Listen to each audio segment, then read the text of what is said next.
ओं नमो भगवते वासुदेवाय। नमस्कार सज्जन वृंद। आज अध्याय आम आलोचना करवा श्रीकृष्णकर पुत्र सांब से कौन पाई क्या केतोटी अभिशाप से पाई से संपर्क में आज आम आलोचना करवा। सांब संपर्क में आपण मैंने पुराण में भागवत पुराण में जानते और विभिन्न पुराण में सांब संपर्क में आलोचना कर तेणु ये जो सांब थे श्रीकृष्णकर पुत्र से जाम्बवती श्रीकृष्णकर जो अष्टपाट राणी थे से अष्टपाट राणी मध्य जड़े थे जाम्बवती से जाम्बवती पुत्र थे ये सांब जितेबले जो श्रीकृष्णकर अष्टपाट राणी मध्य जो प्रथम पाटराणी जे कि रुक्मिणी ठारू प्रद्युम्नकर जन्म है। तेणु जितेबले प्रद्युम्नकर जन्म है से जाम्बवती श्रीकृष्ण को अनुरोध करते एक पुत्र से एक पुत्र प्राप्त निमंते सेतेबले भगवान श्रीकृष्ण कौन करते ना से जाइए एक पुत्र प्राप्त से शिवंकर कठोर तपस्या करने शिवंकर अंशधारी एक संतान प्राप्त निमंते इच्छा थिला एवं जो शिवंकर अंशधारी पुत्र हेले तांकर जदुवंश ध्वंसर कारण हो पार से शिवंकर अंशधारी एक पुत्र श्रीकृष्ण कामना करुले से कौन कले ना भगवान श्रीकृष्ण से हिमालय उपमनुकर जो तपोवन को सेठारे गले और सेठारे जो उपमनुकर परामर्श रे शिवंकर कठोर तपस्या करने को लगिले एवं जितेबले शिवंकर कठोर तपस्या कले सेतेबले भगवान शिव प्रसन्न होते अर्धनारीश्वर रूप में भगवान शिव श्रीकृष्ण को दर्शन देते एवं तांकर अंशधारी तांकर पुत्र रूप में जन्मग्रहण करेंगे बोली प्रतिश्रुति देते। तेणु से जाम्बवती गर्भर शिवंकर अंशधारी यही जो एक पुत्र जन्म होते से पुत्रर नाम रखा सांब एवं ये सांब से बहुत बाल्य काल बहुत चपला भी थे स्वभाव था जो बाल्य चपलता बहुत चपल था एवं यही जो सांबर बह होता क्या सहित ना दुर्योधन कन्या लक्ष्मण सहित बह होता से बह रही एक कहानी ना जितेबले जो दुर्योधन कन्या लक्ष्मण बह जो स्वयंवर आयोजन कले से कौन है ना ये जो सांब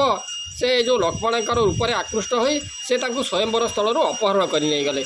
जितेबाला अपहरण कर नहीं गले से दुर्योधन जो कुरुसेना सैन्य मैंने बालक मैंने जो कौरव पक्षर जो बालक मैंने से माने जो सांब को गोड़े एवं आक्रमण करने उद्यत है मात्र ये सांब समस्त को परास्त कर शेष में जो द्रोण भीष्म एमाने समस्ते गले और जा सांब को बंदी कर आनिले हस्तिनार कारागार में निक्षेप कराई जो एक बलराम जितेबाला शुणिले जो दुर्योधन गुरु होती बलराम से जो एक शुणिले से प्रचंड भाव में क्रोधान्वित हो आसिले सांब को पुत्रा को शिष्य दुर्योधन बंदी कर रखी से क्रोधान्वित हो हस्तिनापुर को से उत्पाटन करने उद्यत है जितेबाला बलराम ये क्रोध को देखी से दुर्योधन से बाध्य होते जे तांकर जो कन्या को जो सांब सहित बह देवाई एवं से सांब सहित जो तांकर कन्या लक्ष्मण बह संपन्न होता एवं जो सांब पुराण में आम देखा एथर सांब को कहीं अभिशाप दिगला ना आमर जो सांब पुराण वर्णना अनुଯାयी भगवान श्रीकृष्णकर जो प्राणप्रिया तांकर जो गोपी माने से माने थरे जल क्रीड़ा करुले समस्त गोपी से माने जल क्रीड़ा करुले से श्रीकृष्णकर प्रतीक्षा थे यही समय कौन है नारद जा सांब निकट में पहुँची गले और से मिछरे गोटे कथा कहीदेले जे गोपी मैंने तुमको प्रतीक्षा कर गोपी तुम सहित जल क्रीड़ा करेंगे। तेणु सांब ये जो अष्टपाट राणी जो जाम्बवती जो पुत्र एवं से अविकल कृष्ण भली देखापी तेणु मन में अहेतुक गर्व अहंकार एवं से अनेक थर से कौन करते ना नारद को से हैरान करते से नारद को गर्व अहंकार मन में गर्व अहंकार था एवं से नारद को अनेक थर हैरान हर कथा करते चिड़ौले तेणु तार जो प्रतिशोध नेबा अपेक्षा से सांब को से हैरान करने सुजोगर अपेक्षा थे नारद। तेणु जितेबाला गोपी मैंने जल क्रीड़ा करुँचे ये जो नारद पहुँची गले सांब निकट में कहले जे गोपी मैंने तुमको प्रतीक्षा कर तुम सहित जल क्रीड़ा करेंगे। ये सांब किसी न बुझी से चलीगले गोपी मान सहित एवं गोपी मैंने जानिले ये निश्चित भाव में कृष्ण भली देखा ये जो सांबर जो रूप अविकल कृष्ण भली तेणु गोपी मैंने आउ कौन सन्देह कले ना जानिले ये निश्चित भाव में कृष्ण प्राणप्रिय श्रीकृष्ण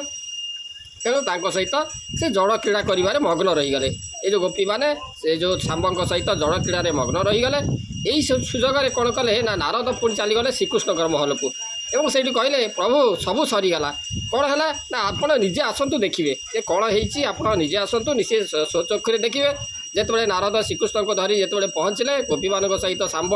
ଜଳ କ୍ରୀଡ଼ା କରୁଛନ୍ତି ଏବଂ ସେଥିରେ ଲଜ୍ଜିତ ହୋଇଗଲେ। ଆରେ ଶୁଣ, ମୋର ପୁତ୍ରଟିଏ, ମୋର ପୁତ୍ର ସେ ଗୋପୀମାନଙ୍କ ସହିତ ଏଇ କ'ଣ ଏଇଭଳି ଭାବରେ ଜଳ କ୍ରୀଡ଼ା କରୁଛି। ତେଣୁ ଶ୍ରୀକୃଷ୍ଣ ବହୁତ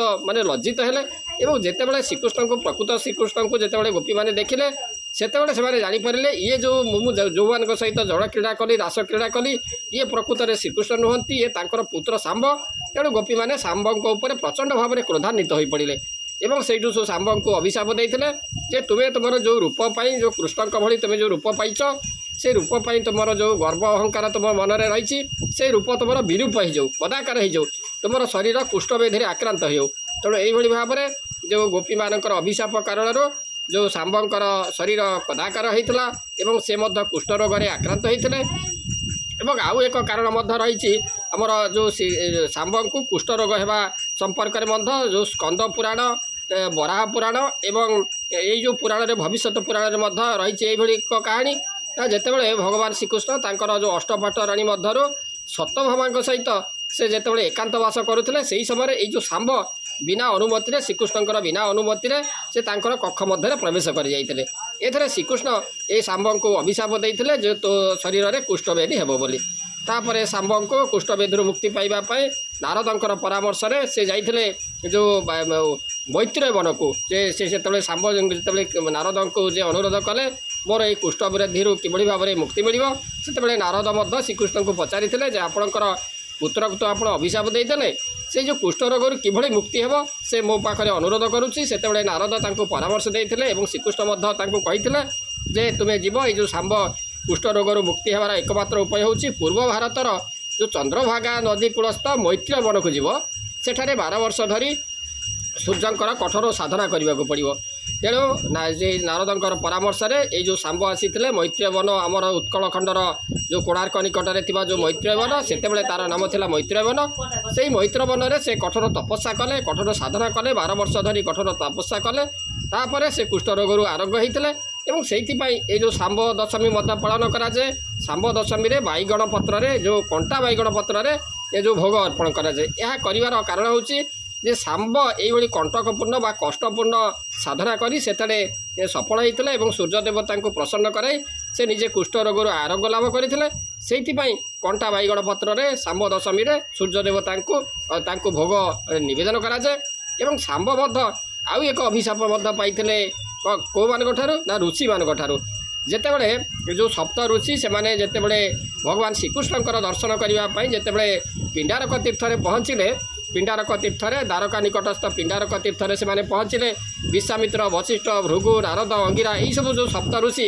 ସେମାନେ ମିଳିତ ହୋଇ ସେମାନେ ଦ୍ୱାରକା ନିକଟସ୍ଥ ପିଣ୍ଡାରକ ତୀର୍ଥରେ ଯେତେବେଳେ ପହଞ୍ଚିଲେ, ସେତେବେଳେ ଯେଉଁ ଶ୍ରୀକୃଷ୍ଣଙ୍କର ଯେଉଁ ଉଦ୍ଧତ ଯଦୁକୁମାରମାନେ ସେମାନେ କ'ଣ କରିଥିଲେ ନା ଶାମ୍ବଙ୍କୁ ଏକ ଗର୍ଭବତୀ ନାରୀ ବେଶରେ ସଜ୍ଜିତ କରାଇଥିଲେ ଏବଂ ସେଇ ନାରୀକୁ ନେଇ ସେ ଋଷିମାନଙ୍କୁ ପରିହାସ କରି କହିଥିଲେ ଯେ ଏଇ ଯେଉଁ ନାରୀ, ଗର୍ଭବତୀ ନାରୀ ଗର୍ଭରେ ପୁତ୍ର କି କନ୍ୟା ଅଛି ଆପଣମାନେ କୁହନ୍ତୁ। ଯେଉଁ ସର୍ବଙ୍ଗ ଋଷି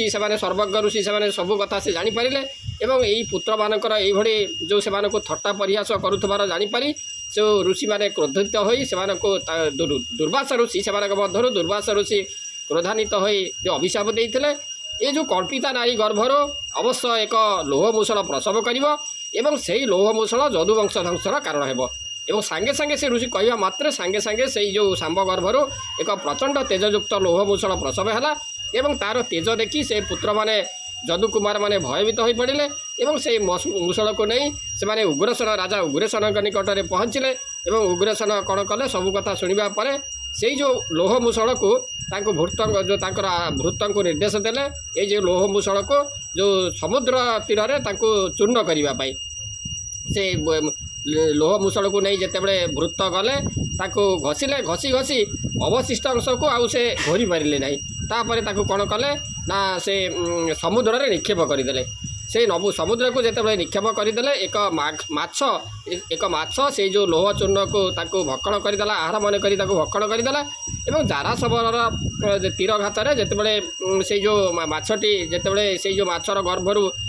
ଯେତେବେଳେ ଧୀବର ଯେତେବେଳେ ସେ ମାଛକୁ ଧରିଲା से माछ गर्भर एक लोह मूषल बाहरी एवं से लोह मूषलटी जाराशवर को दिगला और जाराशवर ताकू तीरर अग्रभागे तीर भाव में रखी से रखी एवं से जो एरका से जो लोह मूषलर जो चूर्ण गुड़िक समुद्र तीर में लगी से एरका बन सृष्टि है एवं से एरका बन में श्रीकृष्णकर जदुवंशी दायद मैंने से माने कादम्बरी मद्यपान करी कोकुआ भय से माने परस्पर पिटापिटी हणाहणी हेले शेष में से ध्वंस हेले एवं श्रीकृष्ण कौन कले ना जितेबले दोड़ी खेलुले शियाड़ी लता मूल शियाड़ी लतार से जाराशवर से लोह गर्भर जो लोह खंड को नहीं तीरर अग्रभागे संयोजित कर रखी ताकू मृगर कर्ण भावी भगवान श्रीकृष्णकर पादरे प्रयोग करते जहाँफल भगवान श्रीकृष्ण इह ध्यम त्याग करते तेणु यही भाव में जो सांब श्रीकृष्णकर पुत्र ये जो सांबक जो कि भाव में जदुवंश ध्वंसर एक कारण होता एवं तांको अभिशाप मिलता किए किए कुष्ठव्याधि होगापी अभिशाप देते ए संपर्क में आपण मैंने शुणिले तेणु आशा करे भिडियोटी निश्चित भाव में आपण मानक भल लगी भल लगी आपण मैंने लाइक शेयर और सब्सक्राइब करदे आज रोचे ओम नमो भगवते वासुदेवाय।